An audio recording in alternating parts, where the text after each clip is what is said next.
রাজধানীতে চালু হতে যাওয়া এআই ট্রাফিক সিস্টেম নিয়ে আরও জানাতে ফকিরাপুল থেকে যুক্ত হচ্ছেন সহকর্মী শাহাদাত অব্র। এআই ট্রাফিক ব্যবস্থাপনা রাজধানীর যানজটে সহনীয় করতে সত্যিকার অর্থে ভূমিকা রাখতে পারবে কিনা জানাবেন। এছাড়া সুবিধাভোগীদের এ ব্যাপারে কোনো ধরনের পূর্ব ধারণা আছে কিনা।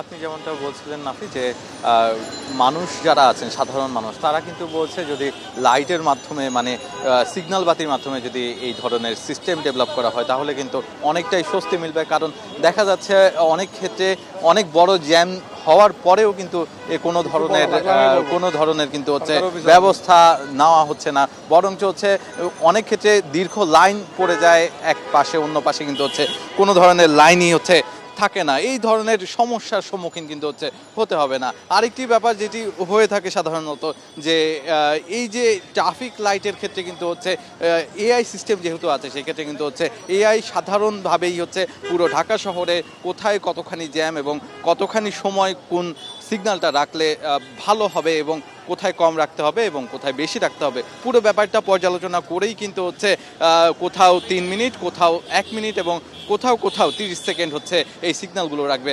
যে আর আমি এই মুহূর্তে আছি ফকিরাপুলে। এখানটায় মূলত যে সিগন্যাল বাতিগুলো আছে অনেকগুলোই নষ্ট হয়ে গিয়েছে, সেগুলো কিন্তু হচ্ছে মেরামতের কাজ শুরু করা হয়েছে।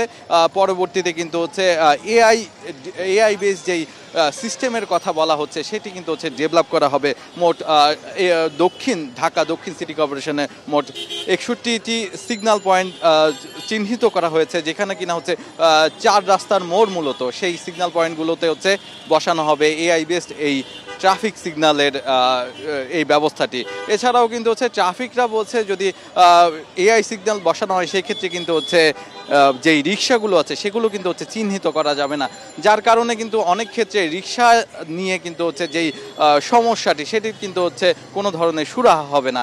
যদি হচ্ছে ভালো একটি সিস্টেম ডেভেলপ করতে হয় সেই ক্ষেত্রে কিন্তু হচ্ছে অবশ্যই রিক্সার ব্যবস্থাপনাও অনেক বেশি গুরুত্বপূর্ণ বলে মনে করছেন অনেকেই। সেই ক্ষেত্রে রিক্সাকে কিন্তু বলা হচ্ছে রিক্সা যদি হচ্ছে এই মেন রোড বা হচ্ছে আশেপাশের রাস্তা দিয়ে চালানোর ব্যবস্থা করা হয় মেন রোড ছাড়া, সেই ক্ষেত্রে কিন্তু অনেক ক্ষেত্রেই এই যে রাজধানীর যানজট অনেকটাই কমে আসবে এবং সাথে সাথে কাজে আসবে এই ট্রাফিক সিস্টেমটি। এই ছিল আমার কাছে সর্বশেষ। নাফি, রাজধানীতে চালু হচ্ছে এআই ট্রাফিক সিস্টেম, সে ব্যাপারেই জানাচ্ছিলেন সহকর্মী শাহাদাত অব্র।